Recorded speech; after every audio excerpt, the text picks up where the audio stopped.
I'm Nick Hughes, and this is Founders Live Conversations.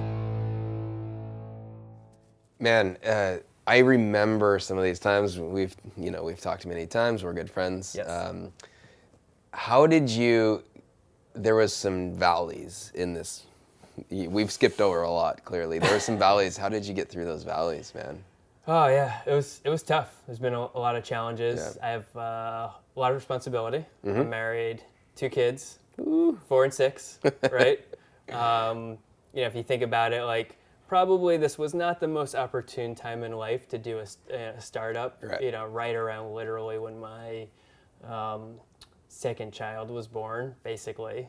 But that's kind of when it was all happening. Yeah. I can't really explain it. Maybe that was a time when the creative juices were, flowing in life, plus adrenaline, plus a little bit of sleep deprivation, and it was really hard, and just got really obsessed about the data and the information, and I think that's really what kept the focus, was always knowing that there was this problem to be solved, but ultimately to the question of how do you handle the downside, and there's always depression and you get rejected 50 times in a row. You're like, what the fuck am I doing? Yeah. This is not that bad of an idea. Right. This is not that bad of a company.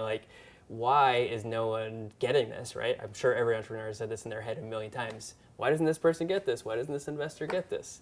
And you have to turn that around. And I think ultimately, it's a support network. Yeah. From yourself, literally having people around you who have been in that experience, having your team backing you up, right? Because you're all going through it together. You got to really let people know what it's like. Too many people hold it inside. You can't keep that all inside. No. It's I see people do that, and then I see the crash. Yeah. And it's brutal, right? Yeah. And you're you want to help them.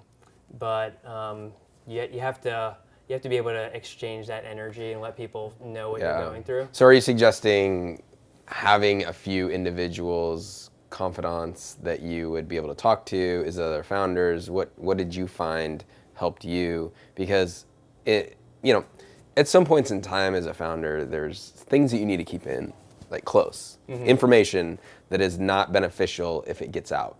Yes. That's the way we live in this community and this industry, unfortunately. But who did you choose to release this information to, which is a healthy thing? Mm-hmm. Less on the business side, and probably as much the co-founder and the internal group with some close friends, really. Yeah. Yeah. Because those are people who are separated enough from it that can give you the perspective. Because when you're in it, you're literally, you're like this. Yep. And you're trying to push this rock up the hill. This is you're assume founder position. Yeah. So I think a mix of the team support, and then you go back to your circle of friends, really your significant other. That's one of your co-founders, right? Yeah. Is your significant other.